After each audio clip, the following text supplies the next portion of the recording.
Access like Beyoncé? Jungkook's Chanel privilege sparks a luxury earthquake. Are supermodels becoming irrelevant spectators?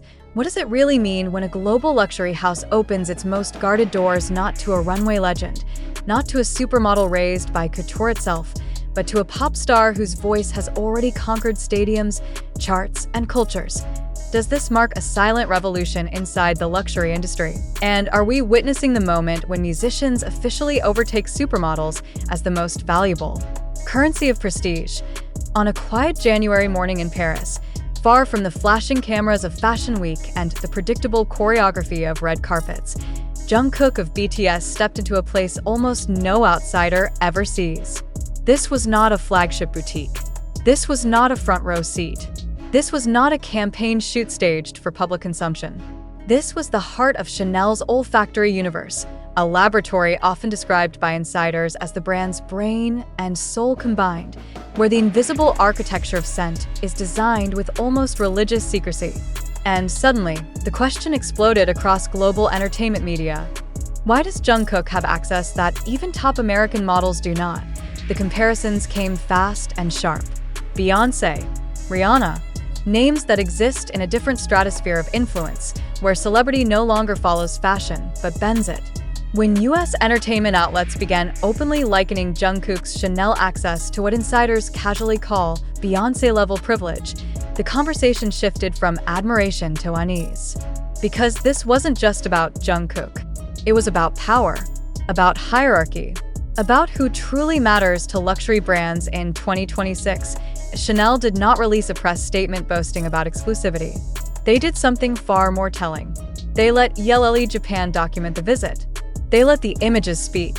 Jungkook arriving at the laboratory on the outskirts of Paris, nearly an hour from the city center, with the Eiffel Tower faintly visible in the distance, was not accidental imagery. This was Chanel reminding the world where its real magic happens and who it chooses to invite inside. The laboratory near the Bois de Boulogne is no tourist destination. It is where jasmine from Grasse, roses cultivated under strict proprietary conditions, and raw materials guarded like state secrets are transformed into fragrances that define eras. This is where Chanel No. 5 was not merely produced, but philosophically preserved. Waiting for Jungkook inside was Olivier Polge, the exclusive perfumer of Chanel, the man entrusted with safeguarding both the past and the future of the brand's scent identity. Polge does not casually meet ambassadors. He does not offer poetic metaphors to everyone. Yet here he was, personally guiding Jungkook through the process, explaining how Chanel controls its perfumes from soil to bottle, from flower fields owned by the Mull family in Grasse to final formulation in Paris. When Polge compared Chanel fragrances to Jungkook himself, complex, abstract, impossible to reduce to a single note, the moment transcended marketing. It became symbolism, and symbolism, in luxury, is everything. American entertainment media noticed something unsettling. This was not how Chanel treats models. Supermodels wear the clothes. They walk the runway. They pose for campaigns. But they rarely, if ever, enter the laboratory. They are not invited into the creative bloodstream of the brand. Jungkook wasn't just photographed holding a bottle.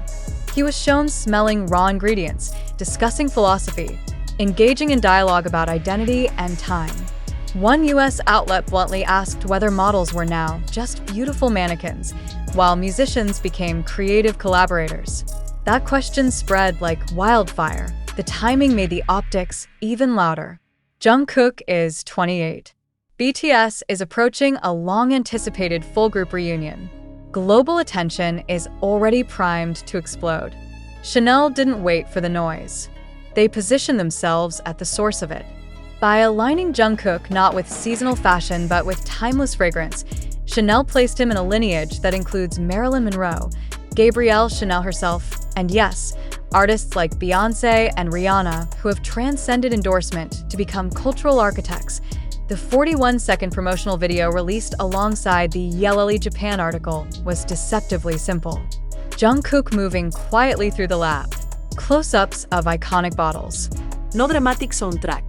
No aggressive branding. Just atmosphere.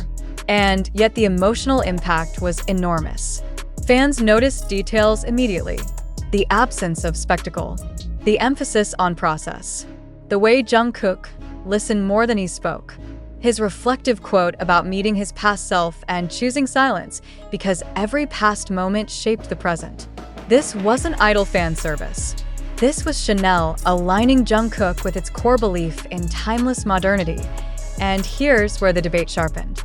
Several American commentators openly asked why a Korean pop star was being treated like creative royalty while Western models with decades of runway history remained on the outside. The uncomfortable answer lies in numbers and narratives. Jungkook does not just represent beauty. He represents global attention at a scale models simply cannot match anymore. His presence guarantees virality across Asia, Europe, and the Americas simultaneously. When Yeleli Japan posted the content, it didn't just perform well, it exploded. Thousands of reposts, endless commentary, translation threads, emotional reactions from ARMY who understood immediately that this was not just another ambassadorship. Luxury brands are no longer selling products. They are selling belief systems. And belief systems require storytellers, not just faces. Jungkook's journey from trainee to global icon, his discipline, his introspection, his ability to embody vulnerability and strength at once, these are narratives brands crave. Supermodels, through no fault of their own, were trained in an era where mystique was enough. In 2026, mystique must be paired with meaning. The Beyoncé comparison is not accidental. Beyoncé is not a muse, she is a force. When she collaborates, brands adjust themselves around her. Rihanna built an empire that redefined beauty standards globally. Jungkook, quietly and without controversy, has achieved something similar in influence, if not yet in ownership. Chanel's move suggests they see him not as a trend, but as a long-term cultural pillar. This has unsettled traditional fashion hierarchies. Some industry veterans argue that models are being unfairly sidelined. Others counter that the role of the model has simply changed. In a world driven by algorithms, emotional connection outweighs aesthetic perfection. Jungkook's access to Chanel's inner sanctum is not a reward for fame. It is an investment in relevance. There is also a geopolitical undercurrent that Western media has been slow to acknowledge. Korean cultural power is no longer emerging. It is established. BTS did not break into the global market. They restructured it. For Chanel, granting Jungkook laboratory access is not charity. It is strategy. It signals respect. It signals trust. It signals that the center of cultural gravity is no longer fixed in Paris, New York, or Milan alone. The phrase privilege-level Beyoncé went viral because it touched a nerve. Privilege in luxury has always been unspoken, yet rigidly enforced. Who gets backstage? Who meets the creator? Who is allowed to influence the product itself? Jungkook crossed a line that very few cross. And he did it without demanding it, without announcing it, without spectacle. Perhaps the most telling detail came from Olivier Paulge himself. His description of Chanel fragrance as abstract, complex, and resistant to singular interpretation mirrors how critics now describe Jungkook. Not a pop star, not just an idol, but an artistic construct shaped by time, experience, and contradiction. Chanel did not merely choose Jungkook. They recognized themselves in him. Where does this leave the supermodel? Standing perfectly lit, perfectly styled, and increasingly distant from the brand's inner narrative. Some may see this as decline, others as evolution. Fashion has always followed culture, not the other way around. And culture, right now, speaks in music, in fandom, in emotional resonance that transcends borders. The real question is not whether musicians are more valuable than models. The real question is whether luxury brands can survive without attaching themselves to voices that define generations. Chanel has made its answer clear. By opening its most secret doors to Jungkook, it has quietly declared that the future of luxury belongs to those who do not merely wear the brand, but embody its philosophy. And as Jungkook left the laboratory that day, Paris still calm, the Eiffel Tower still distant, one truth lingered heavier than any perfume in the room. This was not a visit. This was a coronation. The shockwave did not stop in Paris. And it certainly did not end with that quiet laboratory visit. As images of Jungkook inside Chanel's olfactory headquarters continued to circulate, American fashion insiders began asking a more dangerous question, one rarely spoken out loud in luxury circles. Has the definition of face of the brand officially died? For decades, the hierarchy was clear. Supermodels were the ultimate vessels of aspiration. Their bodies carried the clothes, their cheekbones sold the dream, and their silence preserved the illusion. Musicians were invited later, usually once they proved longevity. But Jungkook inverted that order entirely. He was not invited after aging into legend. He was invited at his cultural peak, while still shaping taste in real time. That, more than anything, is what made the comparison to Beyoncé unavoidable. Beyoncé's relationship with luxury has never been transactional. Brands do not dress her. They negotiate with her gravity. Rihanna went further, dismantling old beauty rules and rebuilding them under her own name. Jungkook's Chanel moment sits precisely between those two paradigms. He does not own the house. He does not rewrite its codes publicly. Instead, Chanel bends inward, inviting him to understand, absorb, and quietly reflect its philosophy back to the world. This is influence without force, authority without noise. Several US entertainment analysts pointed out a detail that fans had already clocked instinctively. Chanel did not emphasize gender, age, or trend in Jungkook's fragrance narrative. They emphasized time. The story traced flowers grown in Grasse decades ago, processed through systems designed generations back, finalized in a laboratory shaped by history. Jungkook was placed inside that timeline as a continuation, not a disruption. Models, by contrast, are often positioned as seasonal expressions. Spring, fall. Campaign cycles. Jungkook was positioned as era-defining. This distinction matters because luxury is currently facing an existential crisis. Younger consumers are not impressed by perfection alone. They question authenticity. They demand emotional coherence. They want to know why a brand exists, not just how it looks.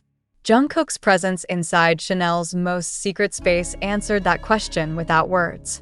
It suggested that Chanel sees the future not as louder, flashier, or trendier, but as deeper, slower, and more emotionally grounded. And then there was the silence from Chanel itself. No defensive statements. No clarifications. No attempts to contextualize or soften the narrative. In luxury, silence is often the loudest confirmation. By allowing the Beyoncé comparison to circulate unchecked, Chanel effectively endorsed the conversation. They allowed the industry to sit with its discomfort. Some American models, speaking anonymously to entertainment blogs, reportedly expressed frustration. Not jealousy of Jungkook personally, but confusion about where they now stand. One unnamed source described the moment as watching the gates open for someone else while you're still posing outside. That sentence alone captured the emotional shift underway. It is no longer enough to represent beauty. You must represent meaning. Army, on the other hand, understood the symbolism immediately. For fans who have watched Jungkook evolve from a teenage trainee into a global artist shaped by pressure, discipline, and relentless self-reflection, the Chanel laboratory visit felt earned. Not flashy, not performative, earned. His quiet engagement with Olivier Polge, his careful attention to raw materials, his philosophical remarks about identity and time resonated deeply with a fandom already attuned to nuance. This is where Western media sometimes misreads the moment. They frame it as privilege granted. Fans frame it as recognition achieved. That difference in framing reveals a deeper cultural divide. Jungkook's influence is not built on exclusivity for its own sake. It is built on trust. Millions trust his taste, his sincerity, his restraint. Chanel is not borrowing his face. They are borrowing that trust. The question of whether musicians are now more valuable than supermodels misses a more uncomfortable truth. Luxury brands no longer compete only with each other. They compete with platforms, with digital culture, with fleeting attention spans. In that environment, the most valuable ambassador is not the most visually perfect, but the most emotionally credible. Jungkook's credibility crosses borders, languages, and industries. There is also a strategic elegance in Chanel's choice. By focusing on fragrance rather than fashion, the brand aligned Jungkook with its most timeless product category. Clothes age, trends expire. Scent, when done right, becomes memory. Chanel No. 5 has survived wars, revolutions, and cultural shifts because it lives in emotion, not fabric. Placing Jungkook in that lineage subtly suggests longevity beyond charts and tours, and yet